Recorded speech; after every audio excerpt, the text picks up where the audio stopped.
Hello everybody. Today I want to make a video about cleaning the interior of my Lincoln Town Car. I do have my very trusted cameraman, my nephew Anthony. Thank you so much for helping me today. Please like and subscribe his own channel too, Rip-Off Content. He does have some cool videos on there.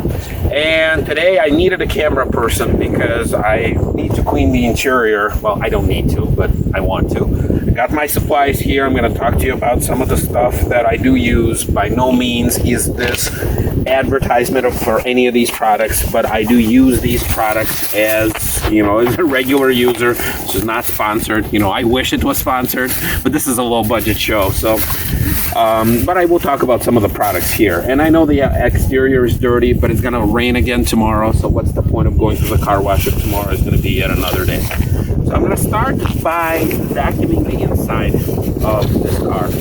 It is not a very dirty car. I do vacuum it and clean it religiously. But I do want to talk about the best tool for the job is one of these vacuums. It doesn't matter what brand, it's some sort of a Chinese, some brand, who cares.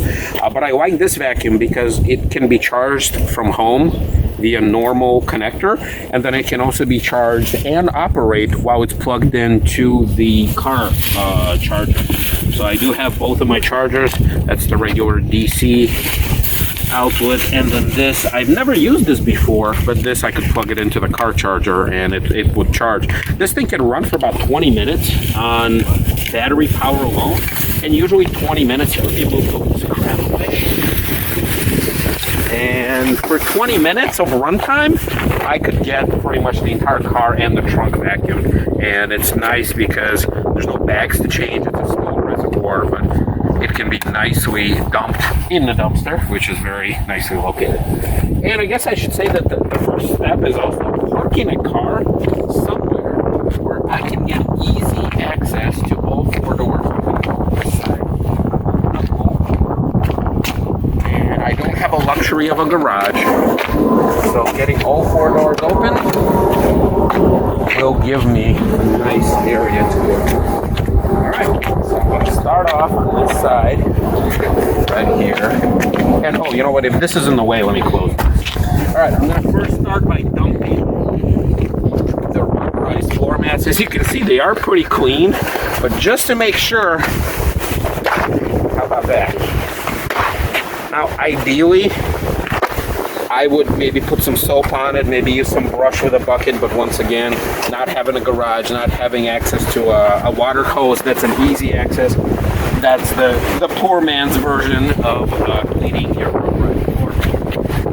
This thing right here, the beauty, I mean, this is a cheap one. This is clean because it fits right underneath this.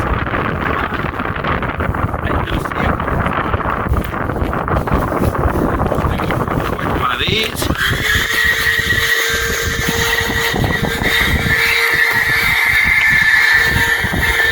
Alright, bam, done. Now going in here, I don't know, camera guy, how are we gonna do this? Maybe I could go in from the back? Maybe, yeah, try. Okay.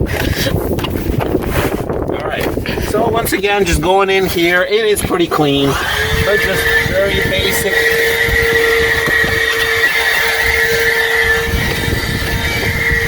Some of the crap that does fall through.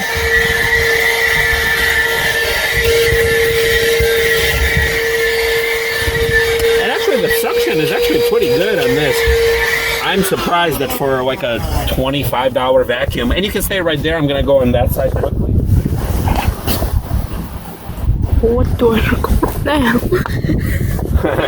For a cheap little vacuum like this, all right, I'm gonna move the seat all the way back so I can have more room here. I'm gonna follow the same methodology. Usually nobody sits here, like maybe the whole time I had the car, like 5 people sat here.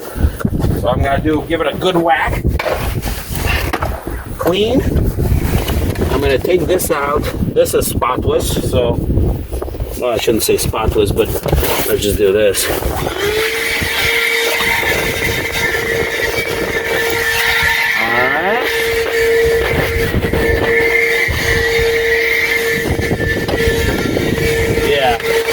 clean. And the trick to keeping the car clean, everybody, is not to eat and not allow anyone else to eat inside the car. I learned this a long time ago, because anytime you eat, even if you have a little kid, and if you can avoid feeding them in the car, which I do because I do have a car seat right there, is, you know, anything from a sippy cup is fine, but as soon as they start eating, it turns into a disaster. So here's what I'm going to do. I'm going to move this seat all the way forward now, and I'm going to try to clean in this right here. This is probably going to be the dirtiest of them all. And once again, it's because, you know, when you have a high traffic area right here, even though the weather has been nice so far, I mean, it rained a lot, but not a whole lot of dirt here. But once again, beat your floor mat senseless, and it'll be good. But you see, underneath the rubberized floor mat, it's nice and clean. Alright. Good. Okay, alright. So I'm going to come over to the other side. Alright. I'll move this all the way.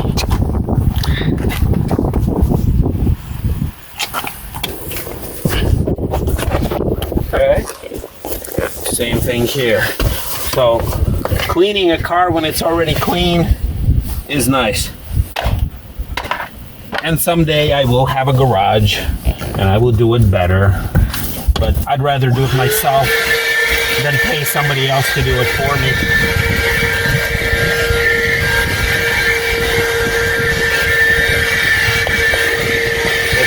So these right here, these are rust spots, unfortunately, from the rails of the seat. I will make a video here, like right there. I will probably make a video one day about how I'm going to take all the rust off of the rails. They're more in the front than back here, but because of the seat travel, these marks, I mean, I can't vacuum them out. All right, so we're probably going to pause it for a minute. All right, so the first part is over with the floor mats vacuumed. I would check the trunk. The trunk is clean, so there's nothing even needs to happen.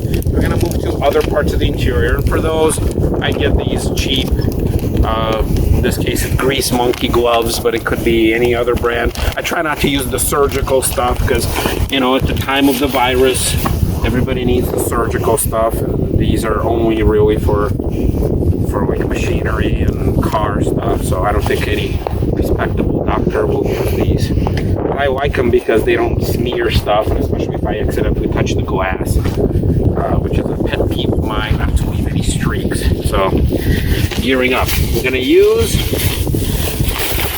microfiber cloth. And I used to use paper towels, but the more I use them, the more I realize that that's not the best solution. And when paper towels disappeared from the stores during, you know, the panic, the only kind of paper towels I could find were these blue ones that are, once again, for automotive use. So I have them just in case I do something weird, but I try not to use those either. So we got the gloves, we got our bag to put the dirty ones in, and we're gonna do the dash. And for the dash, I just use a very, very basic cleaner. In this case, it's this, but some people use Windex, which is fine. Doesn't really have to be anything special. And all I'm really doing here, I'm going to fold it twice like that, is I'm going to spray on the towel. I never spray on the dash itself because, you know, stuff can get into the electronics. So, do this. All right, and then I don't know how you want to film this, but I'm just gonna go in from here, sit on the seat, and just go like this. So getting all the dust, everything that accumulates, just kind of sliding across. And this is where the middle seat does come into play here.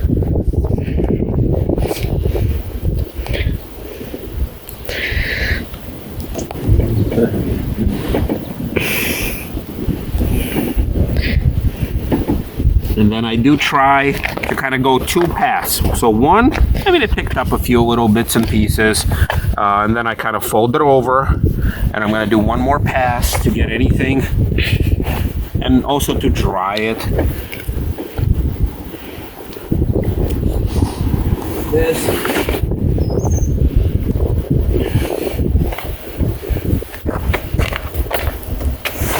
And then also with the dry side, I just try to do a quick pass here on the dash where it doesn't really collect anything. And also here on the electronics, I try not to get with the wet side in here, just to kind of dust it off.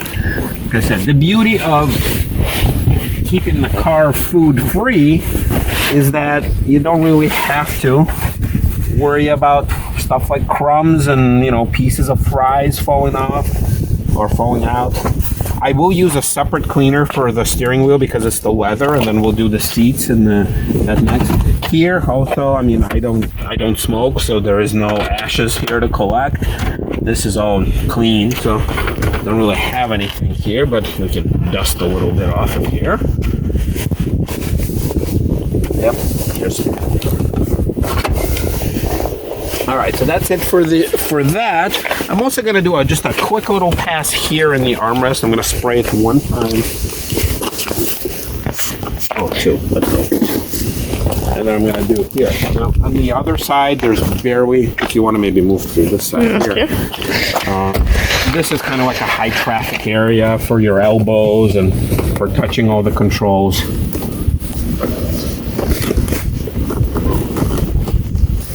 Again, nothing major, mostly just fingerprints, and these help to not leave any fingerprints as you are cleaning. So right here, let's keep grabbing this, a lot of times as you're driving.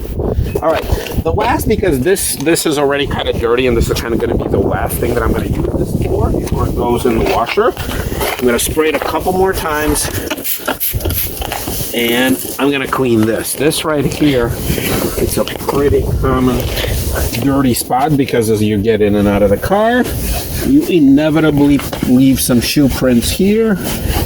And obviously because it's already dirty, I'm not afraid of touching it here, because this is, at this point, you just want to wash it and you don't want to use it anywhere else.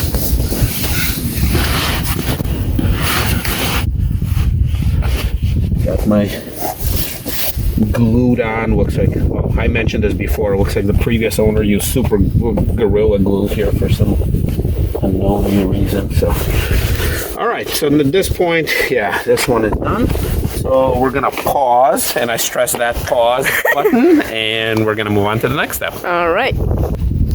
All right, so we're back with the next step. And the next step is probably my favorite, is the leather care. So once again, I'm using this product. It doesn't have to be, there's plenty of other products out there. But this car, for whatever reason, has the best smell of leather I've ever smelled. And it's still here. It's not very strong as it was probably 14 years ago, but I can still smell it. When the car sits for a while, you open the door, especially in the warm weather, and it just hits you, this rich smell of leather. And the goal of this is to make sure that it's to keep it pliable, from prevent it from cracking. And this one, I found that this particular thing, it makes it smell the same way as the car originally did. But there's plenty of others, so you may agree to disagree. So using a fresh microfiber cloth. All right, so this one, so I do it this way. So instead of putting it on the cloth, there's plenty of leather all over. I'm just gonna do it like this. I spread it quite nicely all over. And close it. I'm actually running out, so probably need to get some more. Then I take this, and I start spreading it around, working its way into the leather until the gel disappears into it. And this right here in particular, this area, this would be the next step. I mentioned it in the previous video. This is like the high traffic area right here where the leather is starting, not really to split, but definitely to crack and lose some of its color. So I'm gonna work its way in here in preparation for the next step, which I'm gonna finish now that I have a camera person who is nice enough to film this, because it's very difficult to do it with one hand. I'm The next step would be I will try to color this in with some of the missing material that's happening. Alright, so we're going to do this. And yeah, so I'm not going to do all 4 seats on camera because it's going to get pretty boring, because this portion right here, and it looks like we do have a neighbor. But yeah, this is what I do. And then I just work the gel into the seat. And after a while, it disappears, it goes into the cloth, and most importantly, it goes into this seat, which keeps the leather moist, which keeps it from cracking further, and it gives you a nice workout. So there you go. All right, and I think we can... Okay, so we're resuming. Seats are now clean with the gel applied. I did focus on this area in particular because the leather is starting to wear. So I applied gel directly to this area, and then I kind of rubbed it in. So I know it's not going to fix the leather, but hopefully it'll prevent, at least for the time being, more damage here. So the next step is I want to fix some of these little cracks with the color showing. And I'm going to use this product right here, Coconix.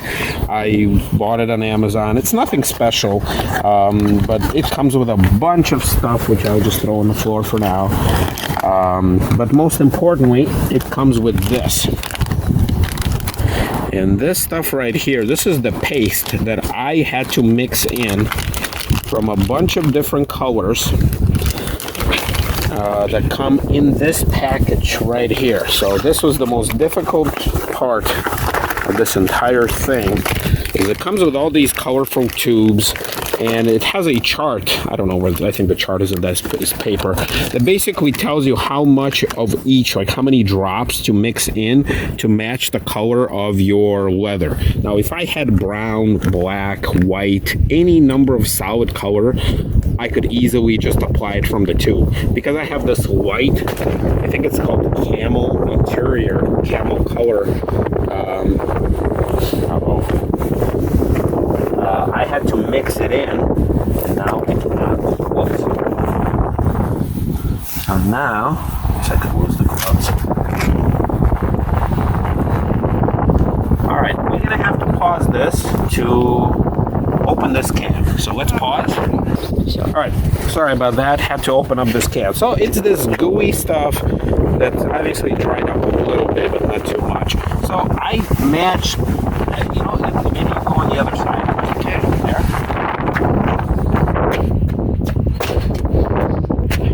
So this is the closest color that I could match to the seat. It's not 100% match. I know it shows up as a little different color, a little different shade, but I just apply it with the brush, and I literally just stand here and I match it to the seat. The drying time is not that bad. It should dry out in probably 20 to 30 minutes. And this is the process. And if I could find another product that maybe, or like another company that does this, like the color matching, that would be awesome.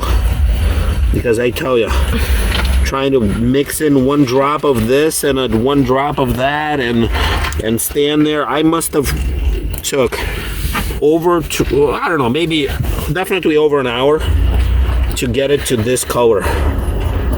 And I know even that I could probably add another drop of this and drop of that, just stand there like a mad scientist. And all I'm trying to do is come up with a color tan, for God's sakes. I'm not trying to match some sort of a custom. My camera guy is cracking up over there. But he doesn't know the horrors of trying to come up with this. And obviously, because this is the driver's seat, it's being used the most. The other seats are fine. There's a few spots here and there where I did the same thing via the same kind of process. And I'm trying to be kind of, selective of where I apply it, but let's be honest, it doesn't really matter. If I could just maybe splash all of it on here and just sit here like a Picasso and finish it all up, I would. but just the major stuff. And I'm not going to bore you to death with this. I'm just going to do it maybe for a little more, just to keep me happy. And ultimately, I think this method will still fail, because as the car gets older, as more butts slide in and out of this chair, this seat, I think at some point it will start ripping, which the manufacturers of this product, this Kokonek stuff, they knew that. So they included a nice little patch, which you can somehow, I guess if you have a rip in the seat, you can unfold it, you can stuff it in the rip, and then you can use the same method, and you're basically coloring over the cloth, and then this thing acts like a little glue. I think it's like half paint, half glue type of deal. So as long as you kind of keep applying it, it should hold. But obviously this is not the long-term solution. So for the time being, it's kind of okay. All right, so let's pause and let's go to the next. Okay, so the next step is I wanted to show is cleaning under the hood. There's not a whole lot to clean here, but I do like to keep this plastic engine cover nice and clean. Oh, you know what? It's still nice and warm from when we drove it, but it's fine. It's cold enough to the touch. So clean this, and while I'm down here, I'm also going to check the air filter. Maybe, I don't think it needs to be changed yet, but it's definitely gathering some rust, not rust, but dust, well, and rust on it too. And for this, I will use the paper towel, because it is rather dirty. So this whole area, with one swipe of a microfiber cloth, it's gonna need to be thrown away. So at least with these, I know I can throw them away. So once again, using this, in this case, simple green cleaner. It can be any cleaner or Windex or anything else. I will spray on the paper towel right here. Whoops.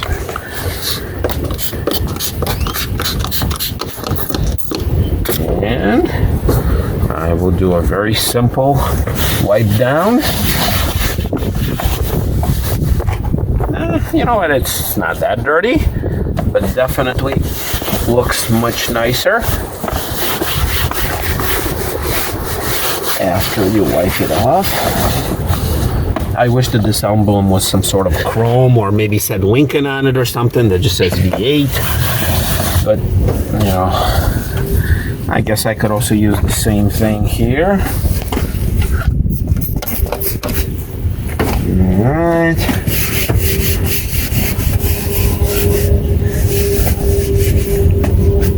So again, it doesn't have to be spotless, because keep in mind, I mean, it's the first time you drive it and more crap falls in here, like all the dust and all the stuff from the outside.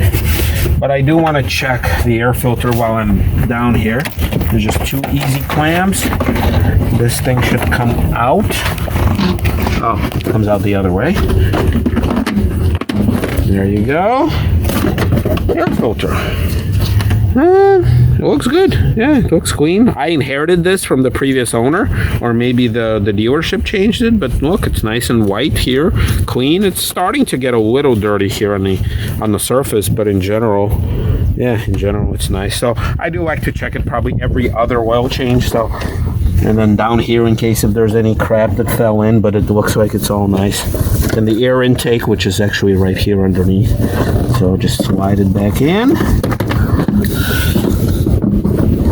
Get the housing back, which is always more difficult than getting it off. There you go. I'll put the clamps here. Do that. All right. Well, so don't really have much else. Well, extreme close-up. Much more to clean, really. Well, what can I say? Check the terminals, make sure that there's no corrosion. I could check the oil. Actually, I think on this side, I guess I could use the same kind of the clean side of this oil. Yeah, it's good. I know that that's not the proper way of checking the oil. I need to wipe it off, but yeah, oil is nice and still orangey looking. It probably has another 2,000 miles to go before the next oil change. And I'm gonna check one more thing while I'm down here. Let me walk this way. And this is in the weirdest spot possible. It's right in there. It's really hard to get to, and it's even more difficult to put back. It's that transmission fluid. It's still nice and pink. I know you're supposed to check it with the car running, but I don't want to. I just look more at the color. I know the level is fine because I did check it earlier. When I say earlier, I mean like a month ago. And now I can't see where this thing goes. So we might need to pause. I need to see where it goes, and then we'll proceed from there. All right, and the last part, I'm not really going to do anything as far as cleaning, but I will talk to you about the two other things. So when cleaning the glass, I do use this invisible glass product and the microfiber cloth. I check the inside of the windshield, which is the worst part for me. If it's ever dirty, it's really annoying. It's clean for now. So because I did use it probably 3-4 weeks ago, so it's still clean. I use microfiber. I spray it on the microfiber. And then for any kind of interior spot cleaning, I use this, but I've used any number of other products, similar type of deal. This brush does separate somehow. There you go. So you basically spray it on the carpet and just use this to get any sort of surface dust or surface dirt off. The place where I use this the most is where my kid kind of steps on it, but it's clean. Like I actually trying to teach him to step on the Lincoln part and then step on the floor mat, and then he seems to be following the rules. So that's it. That kind of wraps it up. I do want to thank you all for watching. This is probably one of the longer videos, which will probably stitch it up somehow. Maybe I'll split it. I want to thank my cameraman once again. Appreciate you liking these videos and also subscribing. Please do the same for him. I will put a link in the description.